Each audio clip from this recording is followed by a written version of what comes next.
Mettre du vinaigre sur la peau contre les champignons. Ça, c'est une proposition qui circule sur les réseaux. Hein. Bonjour Nour. Bonjour Boris. C'est vous qui faites ces vidéos? Pas du tout. Mais est-ce que ça marche? Oui, ça peut marcher. Mais vous n'avez pas l'air convaincu? Mais il faut faire attention avec les recettes de grand-mère.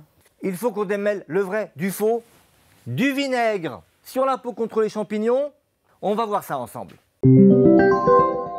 Bon, avant de savoir si on met du vinaigre sur la peau, il faut d'abord savoir ce que c'est qu'une mycose. Mycose, c'est un champignon. C'est un champignon. Comme ça? Pas vraiment. Bah, ça, c'est aussi un champignon. Ça, c'est comestible. Comme champignons comestibles, ceux qui sont sur la peau, ben, on ne va pas les lécher. Mais c'est la même structure, c'est microscopique, on ne les voit pas. On va regarder quelques images de ce que vous pourriez retrouver sur votre peau. C'est assez banal. Venez, Nour, on va les commenter, ces images de mycose. Alors, cette photo, elle est assez typique d'une trichophytose. Trichophytose. Oui. Alors, on a cette plaque et vous voyez très bien, il y a du rouge tout autour et on a l'impression qu'il y a une guérison centrale, ce qu'on appelle l'évolution centrifuge. Ça, c'est assez caractéristique des trichophytons. C'est mignon, trichophyton. Oui.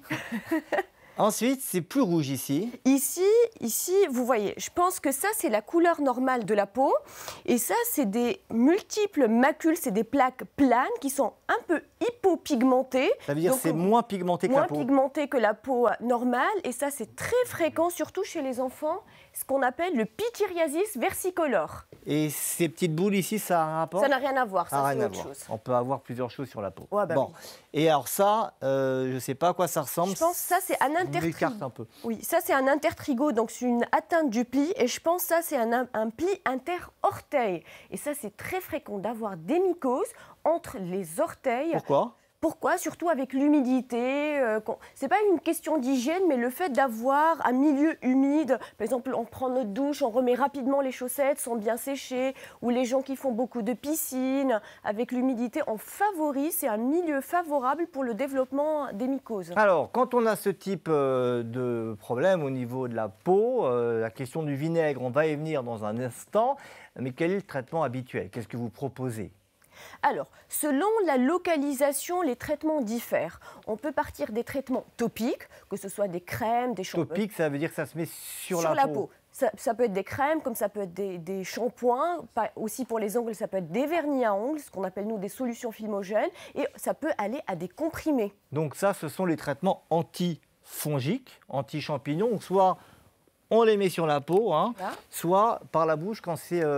très évolué. C'est très étendu, ou au niveau des ongles, quand on a la matrice de l'ongle qui est atteinte, on est obligé de donner un traitement par la bouche, il faut qu'il passe par le sang. Alors, on va regarder ce qui se propose sur les réseaux sociaux. Et par exemple, ici, quelqu'un qui propose le vinaigre de cidre comme puissant antiseptique. Alors, elle met du vinaigre de cidre, elle rajoute du bicarbonate, on va voir là, et elle nous dit d'appliquer ça 3 fois par jour avec un coton sur les mycoses.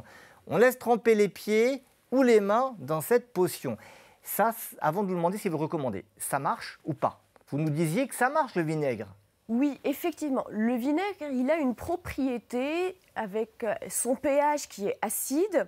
C'est ce qu'on appelle, nous, il est fongistatique. Il bloque le développement et la multiplication du champignon. Statique, ça veut dire on ne bouge pas. Voilà. Donc ça veut dire que le champignon ne va plus pouvoir se développer. Et après, que ce soit avec le renouvellement de la peau ou le renouvellement de l'ongle, qui va se débarrasser du restant de champignons qu'on a. Mais ça, c'est pour des lésions qui sont minimes et au tout début. Alors, ce qui fait cet effet dans le vinaigre, c'est quoi? Parce qu'il y a des substances chimiques particulières? Alors, il y a d'une part le pH acide. Le champignon, généralement, il préfère un pH alcalin. C'est-à-dire basique, c'est-à-dire plus élevé. Voilà. Ça. Et donc, s'il est acide, bah, il va être figé. Voilà. Et après, il y a le vinaigre, il contient l'acide malique.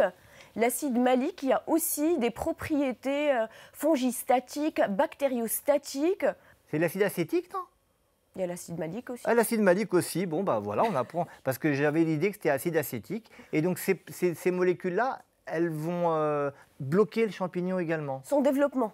Alors, quel type de vinaigre? Parce qu'on a du vinaigre d'alcool, on a du vinaigre de cidre. Est-ce qu'il y a une préférence? Non, les deux marchent bien, mais le pourcentage varie. Et vu qu'on ne peut pas bien contrôler le pourcentage et la quantité qu'on applique, que ce soit sur la peau, que ce soit sur les ongles ou les cheveux, on peut avoir un effet irritant et on perturbe notre flore cutanée. Et on peut avoir d'autres dermatoses qui vont être causées parce qu'on a perturbé notre équilibre cutané. Alors là, vous nous dites que vous faites peur. C'est-à-dire, au départ, vous nous dites oui, c'est super, ça marche.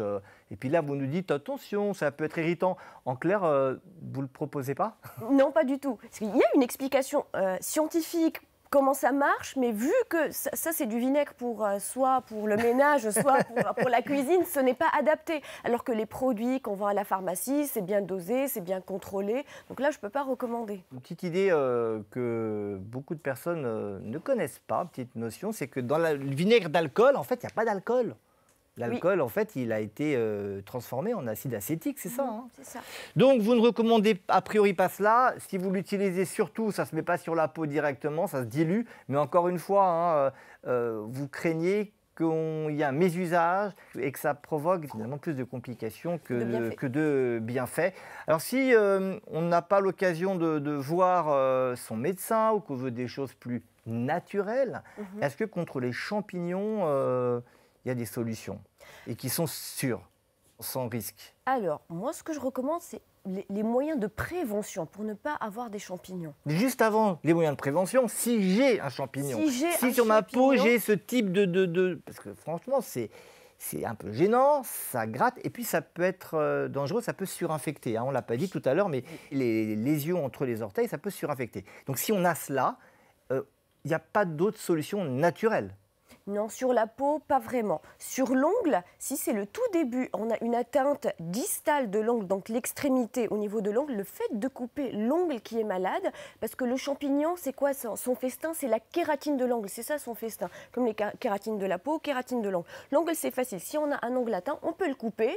Comme ça, je retire le festin du champignon. C'est-à-dire que là, le champignon, là, il vient, que ce soit sur la kératine ou... Que ce soit kératine inguéale ou kératine de l'épiderme. Donc la peau entre les... Oui, il se nourrit de ça pour se développer. Alors, on a trouvé ça en supermarché, solution 2 en 1, ongles abîmés par mycose. Ben, ça, c'est sans ordonnance. Je ne sais pas du tout si c'est naturel, si c'est... Vous en pensez quoi? Alors, on peut les utiliser au début, comme j'ai dit, pour les mycoses débutantes ou superficielles, parce qu'il y a plusieurs mycoses au niveau de l'ongle. Tout dépend de la porte d'entrée. Parce qu'il y a plusieurs portes d'entrée au niveau de l'ongle. Soit le champignon peut rentrer ce qu'on appelle l'hyponychium. Oula, ça vient entre l'ongle et la peau. Et la peau, hein, okay. Il peut rentrer par le bord latéral. Sur les côtés, ouais. Sur les côtés. Il peut rentrer au niveau de la cuticule. C'est-à-dire entre le ropissus inguéal et la tablette. La phalange, quoi, le bout de la phalange et l'ongle. Voilà. Et alors, en fonction de là où il est rentré, parce que c'est une porte d'entrée, vous allez, dans certains cas, proposer, enfin, on peut proposer ça. Celui-là, on peut le proposer principalement quand on a une atteinte, ce qu'on appelle distolatérale, soit par là, soit sur le côté. D'accord, donc une solution...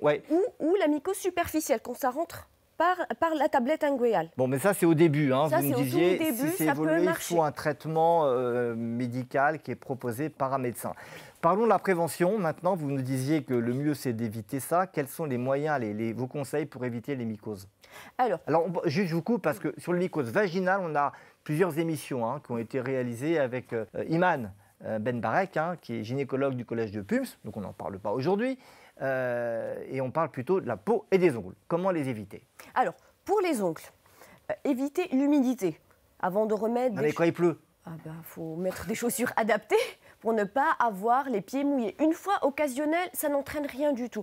Mais par exemple, si on fait tout le temps de la piscine, sauna, et on met des chaussettes alors qu'on a les pieds humides, ça, c'est pas bien. Donc bien sécher les pieds après la douche, après la piscine, et si on a été inondé par la pluie, quoi. Oui. Alors, après, le fait d'avoir des ongles courts et ne pas manipuler la cuticule. Moi, je compare la cuticule comme le joint du lavabo. Imaginez si vous avez un lavabo où il n'y a pas le joint tout autour, on a de la moisissure. C'est pareil pour l'ongle. Si j'altère cette cuticule qui protège la matrice de l'ongle, l'origine de l'ongle, elle est sous la peau, donc tous les germes vont rentrer, les bactéries, les champignons et les moisissures. Donc, il ne faut pas retirer cette cuticule. Les gens qui font beaucoup les gestes de manicurie, ça favorise ces onychomycoses. Et vous n'allez pas nous dire qu'il ne faut pas faire de manucure? Alors, ça dépend. Est-ce qu'on parle du vernis à Allez-y. ongles ou les gestes de manucure? Bah, vous nous dites, écoutez, moi je ne suis pas un expert de la manucure, mais Alors. dites tout ce qu'on peut faire et pas faire si on veut éviter les mycoses. Alors, mettre un vernis à ongles classique, moi je ne suis pas contre, hein. Surtout si on respecte, il ne faut pas le mettre tout le temps. Parce que mettre tout le temps le vernis à ongles et on ne le retire pas, on aura comme des petites taches blanches sur l'ongle, ce qu'on appelle les granulations de kératine. Parce qu'on n'a pas laissé la tablette inguéale respirer. La tablette inguéale. Donc en fait, L'ongle. bon, on a abîmé l'ongle et dans ce cas-là, les champignons vont avoir un festin. Voilà. Et encore pire pour les vernis à ongles semi-permanents, permanents. Alors là je... Bon, on peut le faire de temps en temps, mais sachez que voilà, ça peut Parce favoriser, qu'on fragilise l'ongle. ça peut favoriser les mycoses. D'autres conseils? D'autres conseils, quand on va parfois dans les instituts, ils ont tendance à retirer cette cuticule. Ah oui, ça, on a ou compris, la refouler. cuticule, c'est le joint, il faut le garder. Voilà, c'est Bon. principalement ça. On a bien compris que l'humidité favorisait, que la cuticule était très importante à préserver. Est-ce que c'est contagieux? Si quelqu'un a une mycose, est-ce qu'il faut éviter de le toucher? Oui, généralement, surtout les mycoses des ongles, elles sont contagieuses. Mais chacun a une prédisposition personnelle à choper les virus, les bactéries et les champignons. Pourquoi des gens font des verrues et d'autres non? Parce que les virus, c'est un lien avec les champignons, là? Non, pas du tout, mais Ah, c'est une prédisposition personnelle, c'est le même concept. Il y a des gens, ils ont plus de susceptibilité, leur peau, pour ses caractères physiques, chimiques, son pH, ils ont plus tendance à choper ces champignons alors que d'autres pas du tout. Et quand on a certaines maladies aussi qui altèrent le Oui, système bien immunitaire, ou le diabète par exemple, donc dans ces situations, on va être plus vigilant avec les conseils que vous avez donnés et on ne va pas échanger des serviettes du coup, parce que ça peut transmettre une mycose d'une personne à une autre. Moi, ce que je recommande parfois à mes patients, surtout ceux qui ont les mycoses entre les orteils, c'est après la douche de sécher au sèche-cheveux pour que ça soit vraiment sec. Et est-ce qu'il y a un conseil pour éviter les mycoses à la piscine? On ne va pas se mettre du vinaigre avant d'aller à la piscine. Non, pas du tout. Bon. Il faut se baigner, avoir une bonne hygiène après. Et se sécher les pieds. Voilà. Merci beaucoup Nour, je pense qu'on vous a donné des conseils pratiques. Ceux-ci sont fiables, ils sont donnés par une dermatologue du collège, dont vous pouvez faire confiance. Merci à vous donc de nous avoir suivis. On vous rappelle en regardant cette caméra, le pari de Pum, c'est vous aider à vivre mieux et plus longtemps en bonne santé.